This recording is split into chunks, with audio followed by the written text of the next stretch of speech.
What is up, Steeler fans? Welcome back to another episode of the Steelers Hangover. I'm Daniel, and I got a special guest with us today, Tate. Tate, how are you doing, my man? How's it going? How are you feeling on this victorious Monday? Daniel, man, it feels good sitting in for Shannon. Shout out to the Triple OG, Shannon, man. Take care of your business, man. Thinking about you. But, man, Daniel, thanks for having me to fill in for Shannon. But I feel good about this victory Monday, man. You know, when the Steelers lose, I don't watch any sports news on Mondays. But today, because it was such a big win yesterday, such a crazy win yesterday, such a crazy game, I've been soaking it up all day, man. Like everything I can see on the national media, on podcasts, different stuff. I just been taking it all in. And if it had been an L, I probably would have been done for a week. You know what I mean?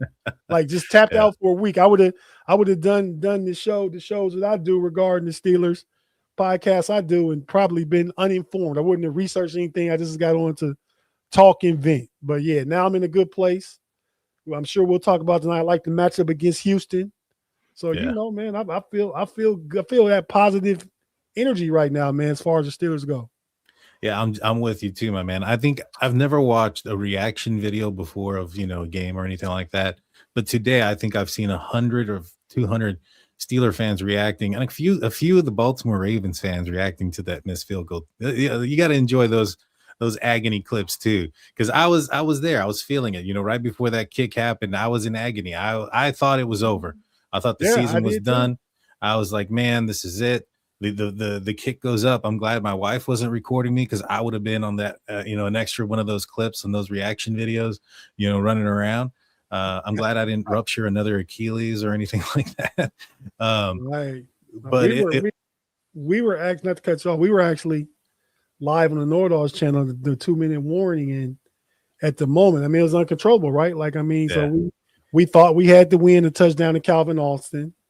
Then the bad kick return, good for Baltimore, bad for us. Yeah. And then those plays, then when he lined up, when Likely got that catch and they were in field goal range, I said, damn, we lost. Like you said, I'm thinking we lost. And then when he kicked the field goal in the wide right, I'm like in the screen, like, he effing missed it. He missed it. It was so hype in the moment, man. I watched myself today, like, wow, I was kind of super hype. I need to pipe down a little bit. Yeah, it was insane. I couldn't believe it at first. It was amazing. But let's break down this game. It didn't start off amazing. The Baltimore Ravens jump up right away, 7-0 right away in the first drive. Steelers get 3 points in the second quarter. They don't score at all in the first quarter. And how were you feeling in the beginning of the game? I was concerned. I was thinking, oh no, here we go again. Offense is going to struggle, just like they did against the Cleveland. What were your thoughts in the beginning of the game? I think I was where you were at, and a lot of Steeler fans were at. Like because that first we won the toss, we kicked off, right? Yeah. And then the first play of the game, Derrick Henry gets that big run. I mean, luckily it was called back by 15, 16 yards because of penalty, but it was a 40-yard run out the gate. I'm like, oh man, it's gonna be one of them nights again. Mm-hmm. Like, we've seen this movie before. Was my thinking at that moment. Then, they end up holding them to 3. Or no, they got that touchdown on 4th down. And so they're up 7-0. I felt like that was just on Jalen Ramsey completely. I'm sure we'll get into it more, but you asked me how I felt. So when it was 7-0 quick, they scored in the first drive. I'm thinking, I still got my belief because this first quarter 7-0, but I'm thinking we could be in for a long evening. Yeah. I was texting the family, and right away I was like, all right, they scored. If we get on the board or we do anything but go 3 and out or just have a couple plays, we'll be all right. And I don't think we did too well on the first drive. And then they come back and eventually they get a field goal, and so they go up 10, and it's 10-3. The Steelers are down, and they start getting some movement. They go on this long drive, and one of probably the most questionable play calls I've ever seen was there after Pat Freiermuth, pulls in the pass interference call in the end zone. They're in time for one last play, either kick a field goal or go for it. I was happy that they went for it. I was not pleased with the play call. I would have preferred a tush push in that situation. I think if they would have done the tush push and not gotten it, I would have probably been less disappointed.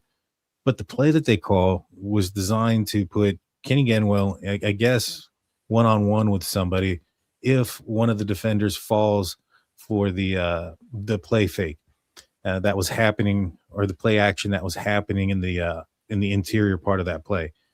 What did you think about that play? I disliked it. I think I told my family I hadn't seen a. I don't even think I saw Matt Canada call a play like that.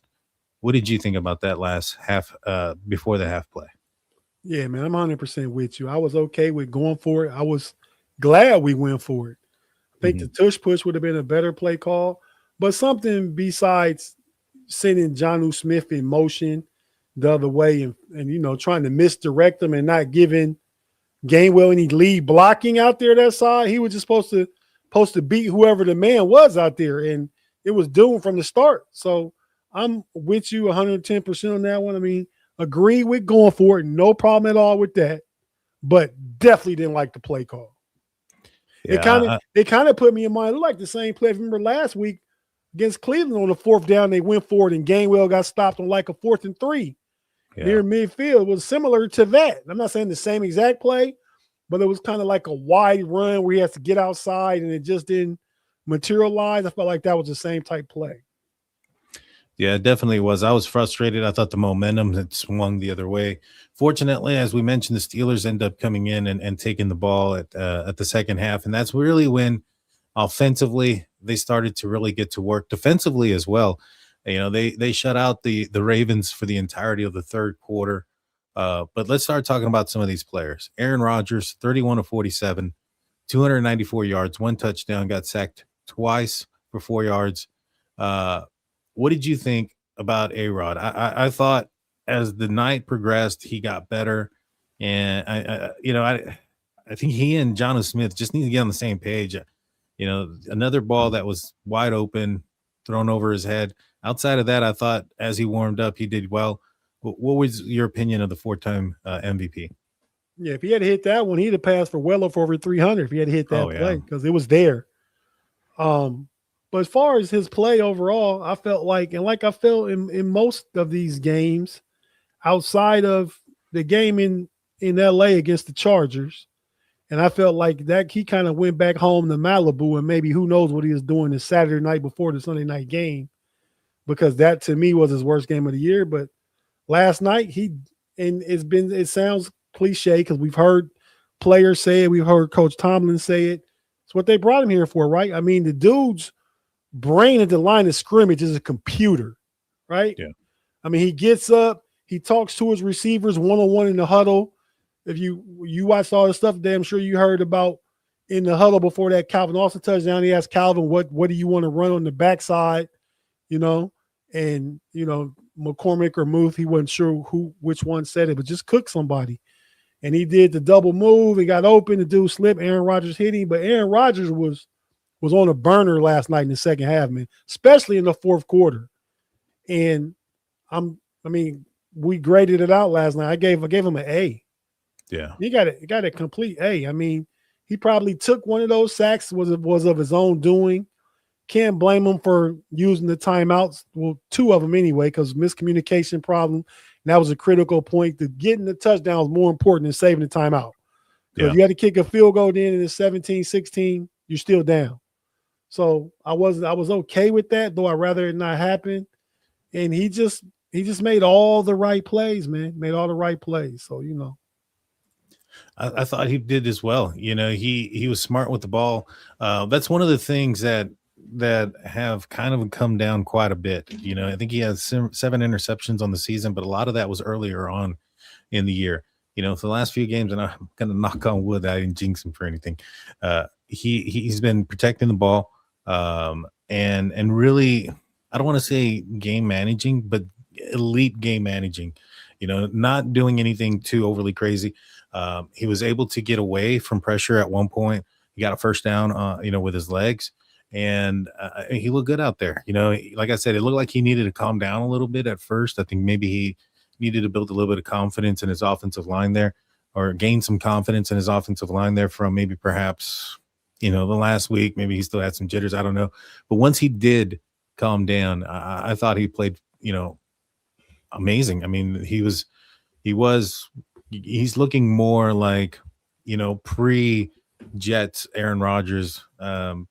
Extremely, I think he's already surpassed that. I think he's done way surpassed, I think, what most people would have thought he would have done for the season as well.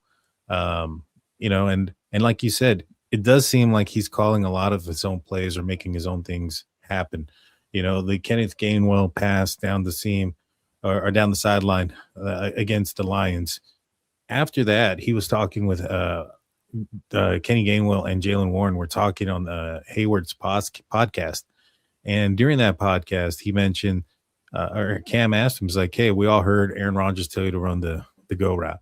Does that happen a lot? He says, yeah, he changes everything all the time, everything he sees based on all those things. So to me, I think that's another component to why the Steelers are successful is they're finally allowing or they're trusting the eyes of the quarterback, in which I don't think they've done that for the last few years. And I think they've kind of handcuffed some of the QBs, and whether that was for their own, better or whatnot for the team in this scenario, it's worked out. I think rightly so that they handcuff some of those QBs. I mean, that's true. We see what Kenny Pickett, Russell Wilson, Justin Fields are all doing now. We see what they're doing. And Steelers were able to win with those guys in spite of those guys. And Aaron Rodgers has nobody since Big Ben, and even Big Ben his last 2 years was in prime 7. Aaron Rodgers has the cachet and the experience and stuff like that where he can override some play calls, and with the team and the coaches trust what he sees, his eyes on the field.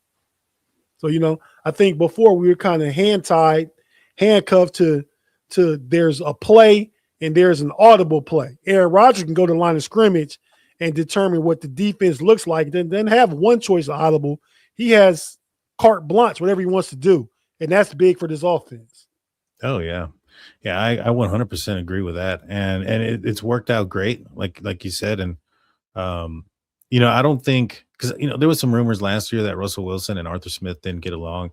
One of the games that Russell Wilson had a big game against was against the Cincinnati Bengals. And supposedly there was a lot of Russell Wilson running Russell Wilson plays out there. And after that, he kind of fell off. So I don't know, maybe Arthur learned from his lesson there and say, hey, maybe he needs to trust and give a little bit to his quarterback as well. And I think we're seeing the fruits of that labor, so to speak. The running game for the Pittsburgh Steelers, as a team, they ran for 100 yards. Jalen Warren was 14 for 66 yards. Kenneth Gainwell was 5 for 10. Rodgers had 20 yards on one run. Not too bad. That was actually the long. Gainwell was 5 for 10. He had 20 yards. No, he had 5 carries, 10 yards. Yeah, you're right. 2 yards a carry. That's what it was. Yep. Yeah, and then Connor had Rodgers had the 20-yard run. Rodgers had the 20-yard. He had the long run of the game. Not a stat you expect to see, but overall they ran for 100 yards against the Ravens defense. Definitely appeared to put the ball up in the air more when watching the game and depended more on the ball in Rodgers' hands. They didn't have DK Metcalf. How do you think that they did in the passing game without him, and bringing in DK? How is he going to fit with Adam Thielen now and MVS being active? I'm sure Roman Wilson's not going to get a helmet still. How is this going to work? I'm excited the prospects, man, right? I mean, because 294 last night with Adam Thielen and Freiermuth and MVS being your main weapons. Now you bring DK back, DK fresh, DK off 3 weeks removed from playing a game. So I think he'll be at full explosiveness, full health. You add that to what I think they've discovered. I think now, Calvin Austin and Thielen are out there, and you'll see MBS drop down to receiver 4. And I think because Darnell Washington is gone, you'll see much more plays targeted for Muth over the middle. Because it's playoff time, right? I mean, there's no sense in holding back. You made it to where you're trying to be. So now every game is win or go home. So you don't have to play risk adverse. Right. You know what I mean? You can attack the middle of the field. Aaron, do what you do.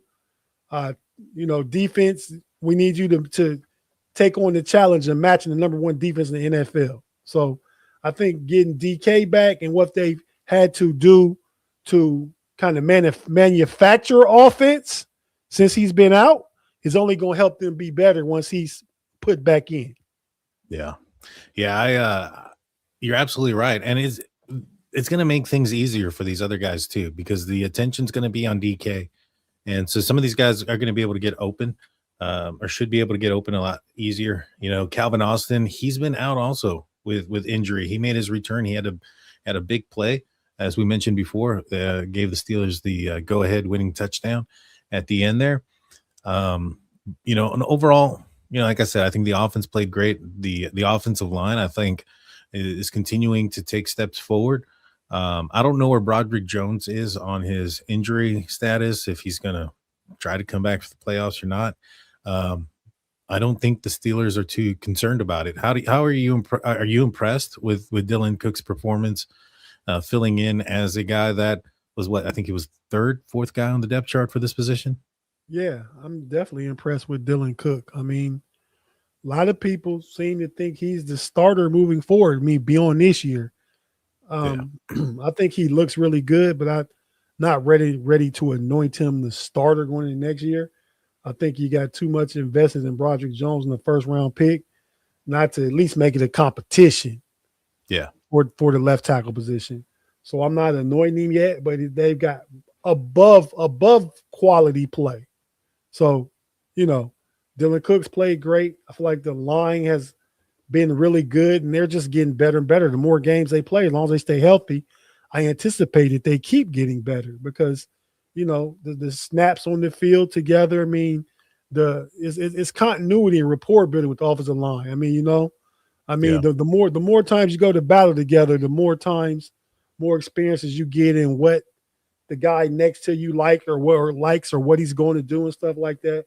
So I see the line play improving, and we have a huge challenge this week. I'm sure you'll get into it as we continue on here against Danielle Hunter and Will Anderson for the Texans. But I think the line will be up to it, man. I watched Riley Leonard hang 30 on the Houston's head yesterday. So oh yeah, I have no of the potential matchups in the wild card round. I'd rather play C.J. Stroud than Justin Herbert or Josh Allen for my first game. I don't disagree with you there. They're coming in from Houston. Not really cold down here. I'm in Texas. I can tell you right now, it was about 80 degrees today. And so it's going to be, yesterday I think was 84, 85, something like that. So going out there, I'm actually going to go to the game. I'm going to be at this game, probably freezing my tail off. Afton Ford, that's Ford, that's in the live chat. She's actually going to be, her and her mom are going to be tagging along with me and my wife to the game. So we'll be there this weekend. And I also got 2 tickets left for sale. If anybody's interested, hit me up. Well, anywho, I agree with you on everything there with the offense. The offensive line is looking good. With Broderick Jones, though, isn't this the year they have to make a decision on his 5th-year option? It's this year, right? This offseason? Yeah, this offseason. And what do you think the Steelers should do with that situation? Oh, they play it out. He hasn't earned the 5th-year option. Yeah. I mean, next year will be his 4th year. So you decline the option, just let him play it out. And if he has a good season, shout out Chat General Afton in the building. She was on the show last night when I got super hyped. There you go. He missed the kick. But yeah, man, I mean, so you don't reward him with the 5th-year option. You let him play it out, and because we're talking about you're coming in to compete. If you had the job and solidified it, you get your 5th-year option. But we're bringing you back to compete. At the very least, your last year, you'll be a good swing tackle for us, and then you go about your business, Dan Moore. That's what it kind of feels like at this point with Broderick, Mike Tomlin often says one man's misfortune is another man's opportunity. And Dylan Cook is making the best of that opportunity. And I think he's going to deserve the opportunity to fight for that position. And I think it's going to be a lot more of a fair competition going up against somebody who's in the last year of their contract, who didn't get their fifth year option versus Broderick at any other point in his career because of the pedigree, because of the draft stock that was put into him. They traded up to go get him in the first round. You have to kind of see what you got in him and put him out there. And so, I think next year you're absolutely right. You put him in, you make it a battle, and it's going to be a fair one. It's not going to be one of these Mason Rudolph, Kenny Pickett, Mitch Trubisky quarterback battles. It's going to be one I think that could be fair. But yeah, and to kind of just circle around, I think the pass catchers are going to, with DK coming back, are going to do even better. The tight ends, without Darnell Washington, that was a concern of mine. More so with the blocking aspect of it. We saw the tush push where Cam Hayward had to get involved in that, and he was the person doing that. How do you feel about that? Do you think that potentially takes an offensive weapon off the field? I know they were doing some things. They were playing with the tush push play where they were doing some different things with it. Does having Cam Hayward eliminate those different things for you? As far as being on the tush push? Yeah, like doing some of the other creative things, like how they were pitching it off to Gainwell, and then right before or in the last game we saw even Aaron Rodgers now starting to run out and run out. It just seemed like there was going to eventually be some sort of potential pitch to Rodgers, and then he was going to throw it. Having Cam Hayward out there now, does that eliminate that possibility? They're setting something up in the event that they need to pull it out of their hat. Yeah. I don't think so, because from that position, I don't know how much of a weapon Darnell Washington was. I mean, I guess he's a tight end, so he catches better than Cam, but I don't see him come from that position of being the tush pusher and then getting open in a route. You know what I mean? Yeah. I mean, you could argue with his size and his physicality, Cam Hayward could serve as a good blocker back there if they were to, snap it to Warren. He flips it back to Aaron Rodgers for some type of pass. I mean, I think you rather a full-time offensive guy there, but like Coach Tomlin said last night during the press conference, we traded one large human for another large human. So it's more, but and really, Connor Hayward said the day after practice or after team meeting that Cam kind of just picked him up and carried him because he said they couldn't run that live in practice, right? So yeah, it was kind of just walk through the play. And the first one we know that they didn't get. Not saying it's because of Cam. That was a little distance on that one. Yeah, that was far. Yeah, that was far. But the second one was better, and I think it'll get better as we go along. So I'm not too much worried about it because, I mean, Cam Hayward's a big, strong guy. He can push his baby brother around and get a yard. So I'm okay with it. And whatever the trick behind it was going to be or is going to be, it's going to be a one-time thing. So I think they still can have that ace up their sleeve, but maybe they don't need it. We'll see.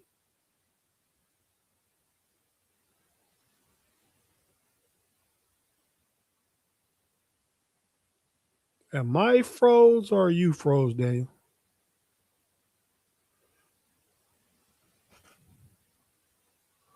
Okay. So I'm not sure. Hey, okay. Thanks, Afton. Because I was wondering. I was getting ready to take myself out and come back. I didn't know if I had the Kirby's or not, Afton. But yeah, I'm sure I'll be right back. But yeah, so I think Cam Hayward's a capable blocker. He's a big body back there. So I like the potential of how he fills in for Darnell Washington. We were talking about the tight ends. And I think the Steelers miss Darnell Washington because he's the best inline tight end, right? Inline tight end means he can play right next to the tackle and be a great blocker, but he's also a receiving option. But I think the way the Steelers offense has been playing as of recently, a lot more three wideouts on the field. I think you give Aaron Rodgers more downfield options with Freiermuth and Jonnu Smith kind of more. And I'm waiting for him to actually run a jet sweep to Jonnu Smith with one of these plays. So I'm looking forward to seeing something like that. But I think the tight ends get much more involved in the downfield passing game. Washington was kind of like middle of the field, kind of drop off passes to him, let him just turn and run somebody over. So I think the tight ends will be more involved. We'll see what that looks like. And again, excited about the matchup against Houston. I think that's a matchup that the Steelers can potentially win. Everybody, national media, Vegas, everybody is obviously Steelers. Last I heard are 3.5 points underdog as of opening today at home. And we have Daniel back. Daniel, I was just rambling about the tight end since you got frozen went out. So yeah, my computer just crapped on me, but it just restarted. I apologize for that, guys. Oh, no problem. From me, I mean, yeah, but everybody else, yeah, he got Kirby Wi-Fi. You guys know if you watch me what that means. But no, man, about the tight ends, I was just saying that we're gonna miss Darnell Washington if he's the best. He's the number one tight end, right? Because he's the best inline option, and it increases the blocking. Mm-hmm. And he's past reception capable. You know, he's a nice outlet. He can catch some in traffic over the middle. Don't miss him in the red zone, but I think it opens it up because they've been playing a more open brand of football. I think it opens it up for Freiermuth to become more involved as a zone beater in the middle of the field. I think you'll still see Thielen with a lot of option routes, and DK and Calvin Austin kind of putting some pressure on stretching the defense. So, and I was just saying, I'm looking for one of those plays. He's in motion so much. I'm looking for one of those plays where Jonnu Smith gets a jet sweep. Yeah. And he's a lot faster than I thought he was. You know, when he gets the ball in his hand, he can move, and he can follow his blocks. He's not a bad player with the ball in his hand. He's a good playmaker. I wouldn't be surprised if we see something like that. You know, and the tight end room is definitely going to have to step up. You know, the receivers that the Steelers had, you know, one of the things that defenses were doing to them was they were locking them up because they were kind of forcing them to play. They weren't doing very well against man, and so they were playing man. You know, you have some older guys, and so now that you have DK back, Calvin Austin looks healthy, you're not going to be limited anymore. And so I'm excited. I think this team offensively, I think they can do something. I think they can do some damage. Well, we're going to take a quick break. When we get back on the other side, we're going to talk about this defense and what they did. Don't go anywhere. We'll be right back after a few words from our sponsors.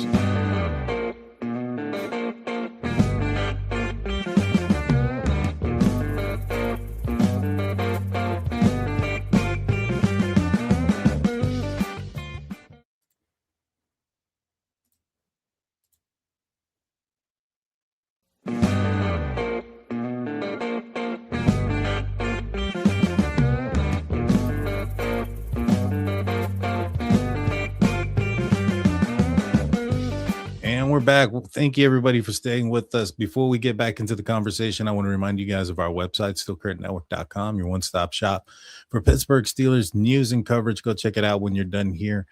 You can catch, if you're only watching YouTube videos, you're missing out on quite a bit of content. There's the audio only content that comes out on SteelCurtainNetwork.com and anywhere else you find your podcast. You also find mine, State of the Steelers, on Steel Curtain Network. That airs out on Saturdays at 11 a.m. You don't want to miss it. I preview the upcoming matchup. I'll be previewing this upcoming game. Even though I'm going to the game, I'm not leaving to Sunday. So I'll be able to, in fact, no, you know what? Actually, I'm not leaving till Monday. I'm going to leave early Monday before the game. And so I'll be able to do the show then. Probably won't be doing the post-game show. But check us out on the SteelCurtainNetwork.com. So back to the conversation. TJ Watt came back. Much needed time. He had a huge interception. I know that it was a pass that was blocked back into him, but big plays coming from the defense kind of made you nervous a little bit. They gave up some big plays too. What were your thoughts on the defense overall? Kind of similar to what they did against Cleveland the week before. They had to settle, right? It took them 2 drives to settle. Because that even that third drive, they got the 3 points.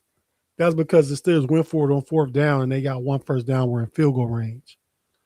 But I thought the defense played well. We graded out the defensive line last night off the eye test. No, this is right after the game. Kind of knee jerk reaction grading the units. Defensive line got an A though. Cam Hayward played arguably his best game of the season. It's a travesty.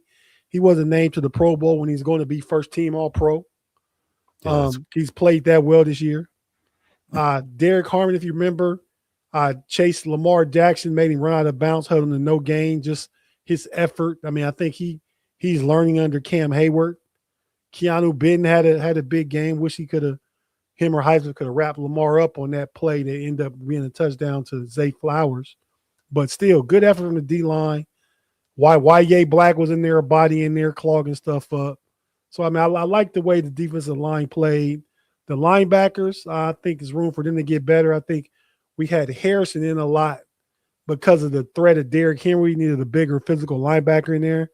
But I think against the Texans, you're going to see much more Peyton Wilson because the Texans, their running backs are Marks and whatever the new guy is. I mean, they're not like threats like we've played over this past month, playing against A-Chain and Gibbs and Derrick Henry and some of these guys we played against. You know, we lined up against Jonathan Taylor, Josh Jacobs, played against all these guys. So I think the key to the game, the secondary needs working communication. Jalen Ramsey, I felt like, had the lowest grade yesterday if I'm grading defensive players by just individual grades.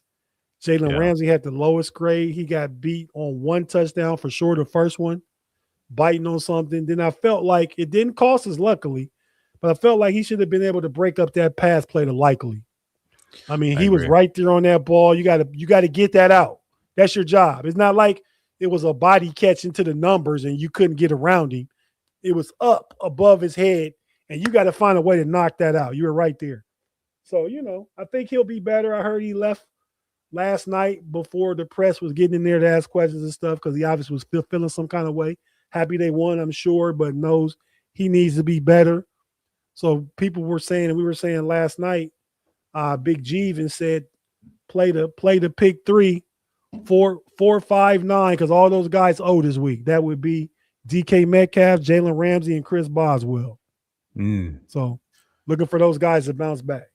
I agree with you. I agree with you there. Boswell, though, I guess it's being reported that one missed extra point was blocked. So yeah, you can see that. I saw in the chat too in Slack where Dave had a screenshot of it. You could tell a defender got his hand on it. Yeah, so it makes sense. But I mean, I don't know whose fault that is. We can't have that kid get blocked. That's true. His first extra point he missed all year, and which is, like I said, you know, fair exchange is no robbery. The Ravens kicker, his first kick missed inside of 50 all year. So, you know, a missed kick for a missed kick. That's true. That is extremely true. You know, that's kind of one of the things that I was saying too, you know, because everybody's like, oh, well, what if they would have made it? What if they would have made it? Well, what if Boz would have made his? What if the Steelers, been a tie game, overtime, right? Yeah. And if the Steelers would have gone for a field goal before, you know, instead of going for a touchdown at the end of the draft, end of the half, or whatever the case. I mean, we can what if all day. You know, Mike Tomlin's analogy at the end of at the press conference for what ifing was interesting. It wasn't Tomlinism, but I think it was spot on. Yeah. I mean, we said a little more crass than that when we said we're not on a podcast or being at a press conference. But yeah, if my aunt had male parts, she'd be my uncle. We know what he meant. Yeah, exactly. And he's right. I mean, what's the point of what ifing? You know, why what if? It's not what happened. You know, at the end of the day, there are a lot of plays that are happening in the game that make a difference. And if you're waiting for that last second play to make the difference, then you're missing the point of a 60-minute football game, because everything matters in the whole game. And so defensively, I thought they played fairly well. I thought they gave up the big play when they bent. You know, I think they did break. Obviously, it wasn't so much bending. They broke on a few plays. You know, outside of those plays, I think there was a stat there, I think in the third or fourth quarter where Lamar Jackson was like 5 of 10 for less than 50 yards or something like that. It was insane. And then he started throwing the ball, and they started throwing the same kind of run or pass. The defensive line was throwing in a different front as well, kind of giving up some areas in the pass. Chris Collinsworth and the other announcer made it Mike Tirico. Mike Tirico. Yes, I couldn't think of his name. Chris and Mike, they brought it up about the amount of down linemen they had. I'm 100% with you on that. I don't think we're going to see that against Houston. I know you're saying we're going to see a little bit less Payne Wilson, but another defensive lineman out. What do you expect? Another cornerback out there on the field against Houston? I think we'll see more Peyton Wilson, less of Malik Harrison in this game. Right. So, but as far as I think they'll play more big nickel or put the third edge out there. When Herbie got one of his big sacks, he was coming from the middle. You know what I mean? I like those guys on the field together. Herbig, Highsmith, and TJ. I like when those guys are on the field together, and you still have Patrick Queen and Peyton Wilson in there. I like those 5 guys in there together. But no, I think the defense. I think you'll see them play a little more with Herbig as the third edge on the field, and a little more nickel. So it won't be so much the extra D lineman in the game. You'll see an extra linebacker and an extra secondary piece out there, more so than you did this week. Derrick Henry's a low, right? You got to commit to stopping that thing, because if he can run somebody over, and he runs somebody over and gets loose, he's going a long way. Yeah. You know what I mean? The Houston Texans don't have the threat of that guy, So I think that makes I don't want to take it for granted, but I think it makes the defensive game planning a little more conducive to what the Steelers want to do. I think that's why I said I'd rather play him, because that guy pretty much hit a big run in the playoff game last year against, was it Baltimore? It was against the Chargers when they won that first game. But that was at home. CJ Stroud had like a 30-yard run, but that was unusual, right? We know CJ is going to be pretty much in the pocket. We know where to get to him. So it's not the threat of the QB bootlegs and QB runs and all a lot of the RPO where the quarterback keeps it. We don't have to worry about that. And I think our secondary matches up better against Houston's wide receivers than anybody else, because they got a lot of big guys. Nico Collins, the 2 young guys out of Iowa State, Higgins, and the other guy, a lot of 6'2", 6'3". Porter and Pierre, and those guys match up well against. It's a little shifty guys like Zay Flowers that gives us problems. Yeah. So I'm looking forward to this game. Like I said, I saw the Colts' third-string quarterback come back yesterday. Riley Leonard played at Notre Dame last year and hang 30 on their head. So not saying that they're not a great defense, but they can be had, and they got to come to Pittsburgh. It's a Monday night game. We know Pittsburgh's record on Monday night. It's a playoff game, which is probably a first in the Steel City, a Monday night football game, playoff game in Pittsburgh. But all the same principles apply. Yeah, it's lining up. It's lining up for the first postseason win if the Steelers can take care of business. My another good omen. Myself and my wife, when we've gone to a few games, she's never seen the Steelers lose, so she's going to this game as well. So that's my secret weapon. Good energy. Yes, sir. Yes, sir. So my secret weapon's coming with me. We're pulling out all the stops for the Steelers to get a win in the playoffs. No doubt. The drought has been too long. The drought's been too long. There's been a lot of conversation about the head coach and his future with the Pittsburgh Steelers from the fan base, not necessarily from the Steelers organization, but the fan base, maybe even mainstream media have talked about it. In fact, they were talking about, I can't remember who it was, but they were talking about the emphasis of how important that kick was last night. There was so much riding on it. It wasn't just the playoffs. It was the direction of potentially the direction of the franchise. Whoever lost that game, there was a lot of conversation that the head coach may not be there next year. We haven't heard anything about Harbaugh yet, so I'm not sure if that's going to happen. But a lot of riding on that game. Shoot, I think I forgot where I was going with that. A You lot were riding on. you were talking about the coaching. Yeah. So Tomlin, he goes out there, he wins a game. There's a lot of talk about him potentially walking away after this year. Do you think that talk stops? Well, he controls the narrative, right? I mean, Yeah. Tomlin does. We talk about it. We Steeler fans, we talk about it. Fire him, getting rid of him, trading. But at the end of the day, him and Mr. Rooney will sit down and discuss what they want to do. Yeah. I think the Steelers have a good team. This has been, I mean, keep in mind, last year we lost 5 straight, including the playoff game. This year we go into the playoffs winning 4 out of the last 5. Win the division, got a home playoff game.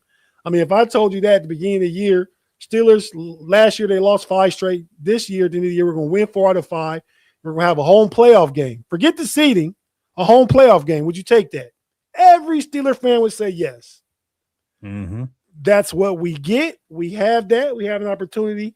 We haven't played a home playoff game with fans in the building since we got beat by Jacksonville, which might have been one of the earlier losses in this playoff streak. That's the last time we played at home in a playoff game with fans. We lost to Cleveland in that game with COVID season. Well, that game started out terrible. Pouncey snapped it over Ben's head, down 7-0. I think Ben threw for almost 500 yards that game, but he threw 5 interceptions. You know what I mean? So Steeler Nation showed up yesterday. I think they're really going to show up this week. I think that's going to make a difference. And I think Mike Tomlin, at the very least, finishes out his contract, which I believe the Steelers, they have an option to decline their option in March. Mm-hmm. So that's when we'll know really more what the plan is, right? I mean, I think so. I mean, I think we'll know at the end. Obviously, at that time, there's no way we'll know one way or the other. I think if Tomlin wins a playoff game, I think not only him, but I think there's a good possibility that Aaron Rodgers returns. There was some reports out there. I think it was Jerry Dulac who was saying that, the Steelers were going to, if they lose against the Ravens, that Aaron Rodgers was going to basically either retire or join another team. He wasn't going to come back to Pittsburgh. I think that possibly changes now, and given the quarterbacks that are coming out in the draft and the position where the Pittsburgh Steelers are going to be drafting, are you for that? Would you be game for Aaron Rodgers returning? And how do you think the Steelers should handle the quarterback position? And I know we're looking a little bit far ahead. We're still got a playoff game and stuff like that. But but it makes sense. Rodgers. Now today is Black Monday. Today's the day that 18 other teams have started their off season. So why not at least have an inkling of what you may want to do? So even though you got a playoff game, they're not talking about it, but we as fans and podcasters can talk about it. Heck yeah. What I think they should do is, I think Aaron Rodgers comes back as it stands right now. I mean, he's looking his best that he's looked all year. When he plays this game, this next Monday, it'll be 17 games in Pittsburgh, because remember Chicago he missed. Mason Rudolph started. 17 games played in Pittsburgh. I believe he played 17 total games for the Jets last year, because the year he got hurt the first game. 4 snaps in, he's hurt. Yeah. So he played 17 games for the Jets last year. They were 5-12. He had Devontae Adams and Garrett Wilson as his weapons. Still didn't work well. Right here, we got only DK Metcalf as a major threat. So with the draft, I think maybe you acquire a quarterback to compete. Maybe you can get Malik Willis for a few $10 million, and let him and Will Howard compete for who's in waiting. But Malik Willis can go somewhere and start. But at any rate, Will Howard's an option. If you get a guy with all those picks in the 4th round, I think there are quarterbacks out there. I think you use all your top 3-round picks and get players that can impact right now. And to me, one of those has to be a receiver to play opposite DK. I agree with, even though he had a good season, Pickens was going to want to get paid. You can get one of the top 3 or 4 receivers out of college if you use a 1st-round pick this year. pair him up with DK Metcalf, give Aaron Rodgers some weapons. I feel good about Warren Gainwell and Caleb Johnson, who hasn't played much, but still you got a unused, unproven asset that is a third-round running back that we know is good in the Big Ten. I like the tight end room. I mean, the offense looks good. Yeah, you got to have a developmental quarterback. We saw what playing behind Aaron Rodgers for a couple years did for Jordan Love before he got started. Who knows? That's I mean, Will Howard was a big-time quarterback in college, winning a national championship, playing at Ohio State. I mean, I like him sitting behind. Not saying you don't need to bring another guy in, because I think Mason is not the guy. I mean, he's a good quality backup. We got him for 1 year next year, one more year for $4 million. Mm-hmm. I think you keep him, but you bring in another potential guy to compete with Mason for that third quarterback. Or Will Howard. Two out of those three. Will Howard, Mason, and a new guy. Whoever the new guy is, but you got a first, you got a second, and you got 3/3. You use those on players you can play now.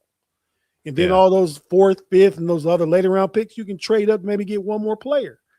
I mean, or that's how I look at it. Get as many good playable players you can play next year as you can. We don't need to overdraft a quarterback this year.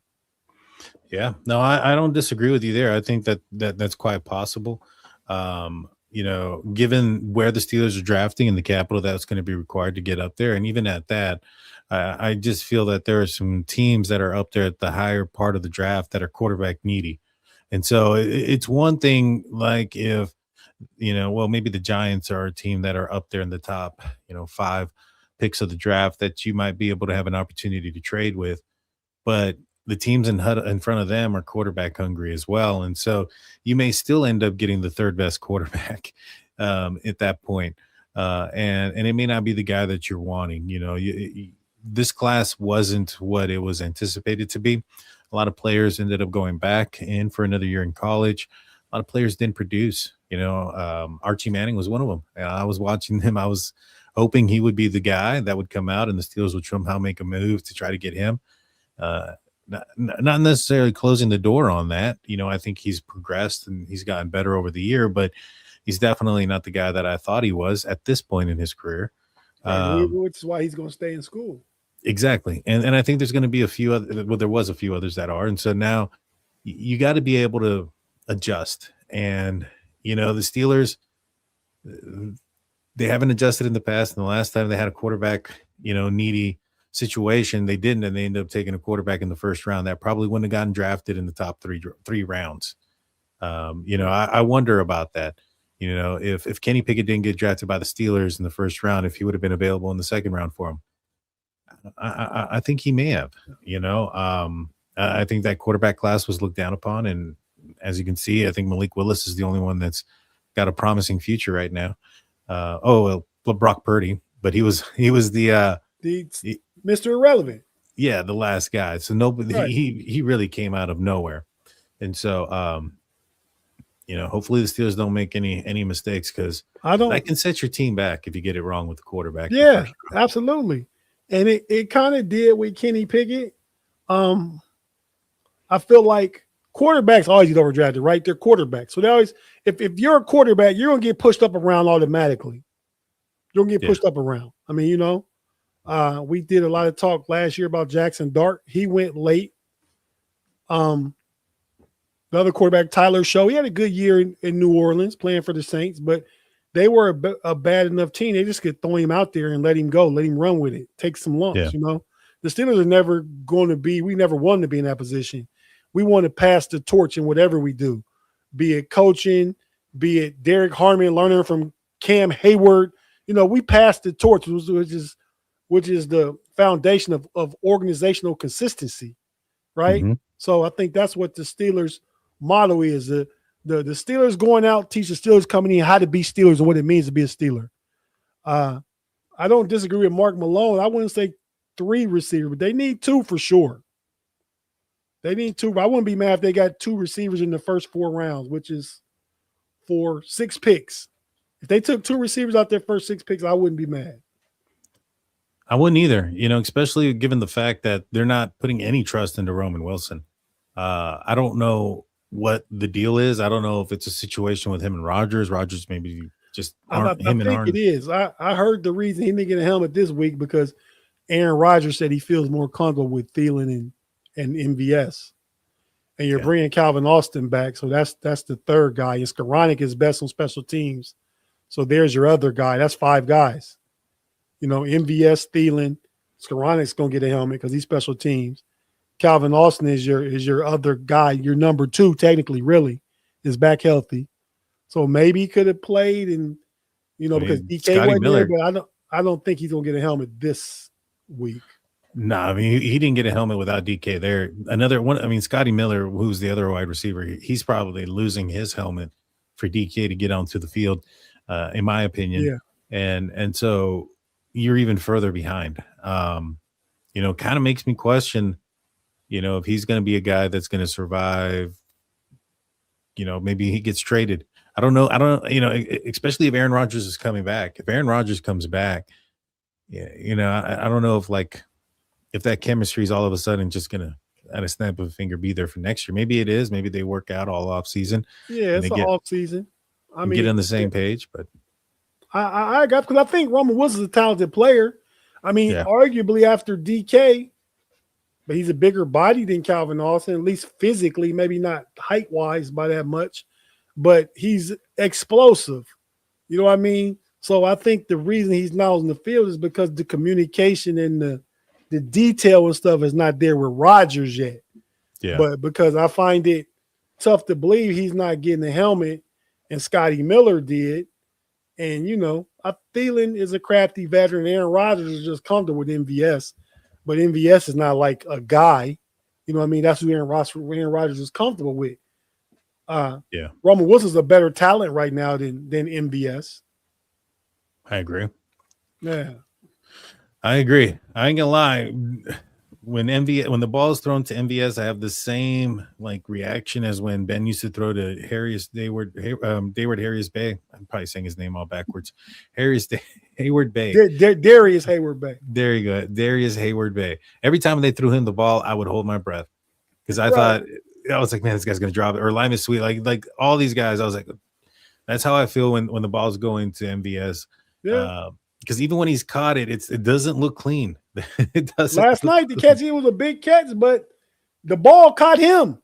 Exactly. He fell to the ground, Bobby. You wondered if the defensive back for Baltimore can take it off his chest and be an interception because he's bobbling the thing around, but then he corrals it in. But yeah, there are no clean, just hand catches from MVS. Yeah, there's nothing clean. And it is like I said, I hold my breath every time they throw him the ball. And no disrespect to him. I mean, he's had some plays. He's gotten out there. He's gotten a touchdown for the Steelers not too long ago. But definitely hold your breath there. DK coming back, that's going to be massive. We'll touch a little bit on the special teams. Boz missed the field goal, but it looked like it was blocked, and people are putting it out there that it was blocked. Yeah. Some of the snaps by Kuntz have been a little high, a little low. I know he's been dealing with some injuries, but that's got to get cleaned up. Special teams, you can't not have points get on the board. That's going to cost you games. That could have cost the Steelers the game last night. Not saying that that's why he missed. I don't think that was the case. But in other games, he's been kind of a little bit. And our punter, Carlos Waitman, he's had some shanks. Any concern about the special teams? The special teams is a good unit. They haven't been playing consistent over the course of the season, but we know Boswell is one of the top kickers in the league. Corliss Wakeman is a better than capable punter. Skoranek is a really good special teams player, and they have to play cleaner.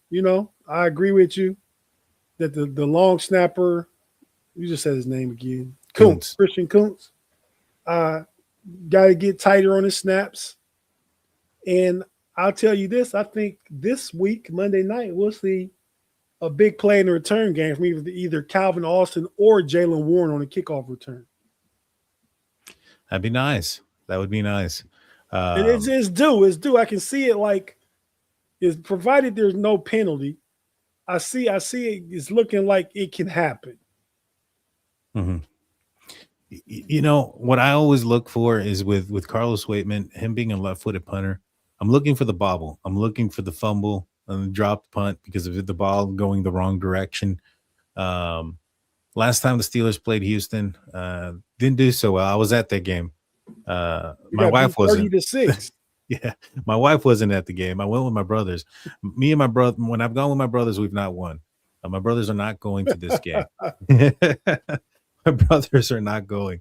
Uh, in I think it was what 2019. We went to the Saints game where there was the Joe Hayden pass interference, and then that same year we went to the I think at time San Diego Chargers game where they claimed that Hayden, I think it was either Hayden or Minka that was offsides on the field goal attempt that they missed, and it wasn't an offsides. And I so remember those were the that. game. Yeah, I was like, man, you guys are just bad luck. Y'all aren't not allowed anymore. Can I ask you a question? Go ahead. 18 of 28 for 132 yards and one interception. Last time we played Houston, that was Kenny Pickett and Mitch Trubisky combined. I think we'll Oof, get much better quarterback play than that this time around in our house, not in Houston. I And agree. conversely, CJ Stroud was 16 to 30 for 308 yards and two tubs. It's true. I So remember. I went to look back at what happened that game, and 30 to 6 BTA. The Steelers took the bad end of that. But I don't think that happened. I think we're in for a defensive struggle. And the Steelers defense needs to feel like they can compete with the best defense in the league. I think we're looking for I'm taking the under in this game, whatever it's going to be. I think it's 39.5 right now, but I Yeah, definitely would take the under. I think it'd be smart to take the under against the like in this game. Right. Even with DK and everybody back, it's gonna be hard to put up some points against that defense. Yeah. That defense is a championship defense, or potential championship defense. As you mentioned, the Colts hung up 30 on them, and so they like anybody else, they can lose, they can get got, so to speak, on defense. Um, it's gonna be a crazy game. I expect Steelers Nation to be out there. It's gonna be, I think, in the 20s, so it's not overly cold. It's not one of those like it's not going to be a game like the Christmas Eve game against the Raiders where it was like felt like negative something. Yeah. Thank Remember that. God. The 'Cause Franco game. I don't want to be there in that kind of conditions. Right. Especially coming from Texas where it's all nice and cozy. I was in Yeah, Florida for the holidays, and it was like 75 in the 80s there. I was there for about 8 or 9 days. But the day I came back, coming from Tampa, Florida, it was 35 there that day. And I came back to the DMV and it was 35 here. So I know how it is to be, because the cold is relative, right? I mean, I grew up in yeah, Ohio, but I live out right outside Washington, D.C. now. And this is cold to me now. So when yeah, I go home to Ohio, that's really cold. And Pittsburgh and Ohio cold are similar. So yeah. yeah. Yeah, it's different because like me and the wife, we go out to Colorado often. We haven't gone in a couple of years, but we've gone out to Colorado often. And I've told people it don't feel cold out there. When I go to Pittsburgh, when that wind Right.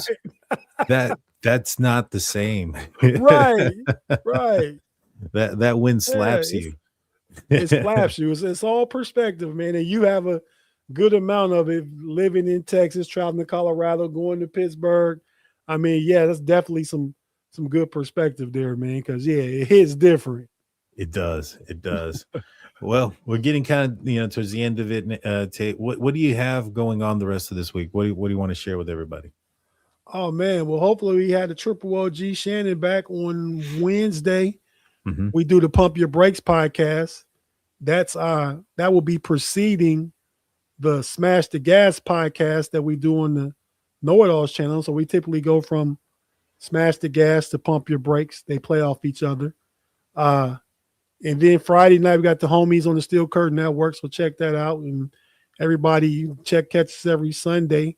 We'll probably have some type of playoff show this weekend for the Know It Alls to talk about all the different playoff games. So just tap into the Know It Alls channel along with catching us here on Steel Curtain Network when we do our shows with Steel Curtain Network, the homies, and Pump Your Brakes. So that's about it, man. Good deal. Good deal. Well, you guys can catch me on State of the Steelers that airs out on Saturday. on steelcurtainnetwork.com and anywhere else you find your podcast for Steel Curtain Network. I'm going to be previewing the upcoming matchup, giving you guys some more stats and information and the latest injury report and game statuses. So you don't want to miss that. We'll talk also a little bit of betting, which, by the way, I won the championship for the Steel Curtain Network Fantasy Football League.